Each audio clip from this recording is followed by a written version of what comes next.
આ જન્મે તો મારે મુક્તિ લઈ જ લેવી છે. અને તે જન્મની અંદર જ્યારે તેમને જ્ઞાન થવા લાગ્યું ને, એટલે તે વર્તન તેમનું જડ જેવું રાખતા હતા.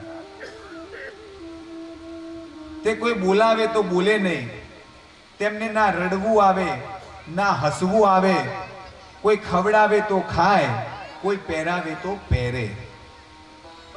એટલા માટે તેમને જડ ભરત કહેતા. પણ પિતાને તો પોતાના પુત્ર માટે પ્રેમ હોય.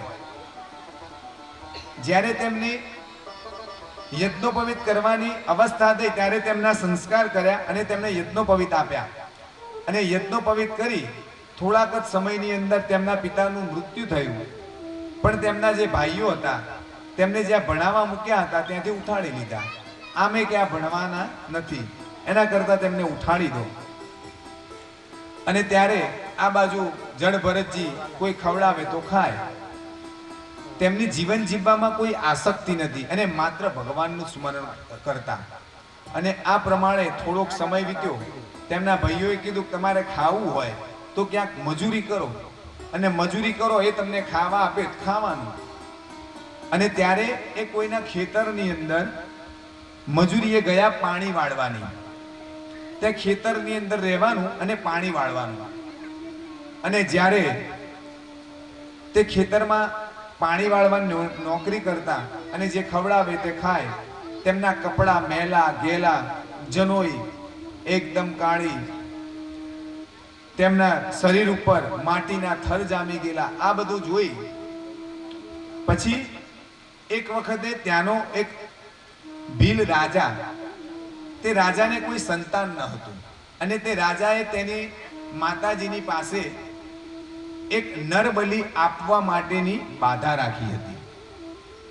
અને જ્યારે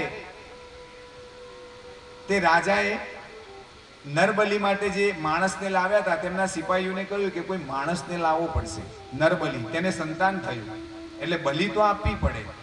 તો જ્યારે નરબલી ચઢાવવા માટે લાવ્યા અહીંયા, અને તે માણસ પેલો ભાગી ગયો. હવે સિપાહીઓ મૂંઝાયા. રાજાએ કહ્યું કે નરબલી તમારે શોધી આવવી પડે, નહીતર તમારાથી હું ગમે તેની તમારામાંથી જ કોકની હું નરબલી ચડાવી દઈશ. એટલે આ લોકો ભયભીત બન્યા અને ફરીથી શોધવા નીકળ્યા. એમાં જતા જતા આ ગાંડા જેવો જે માણસ દેખાતો હતો, જે જડ ભરતજી, તેમને જોઈ અને થયું કે આને જ ઉઠાઈ દઈએ.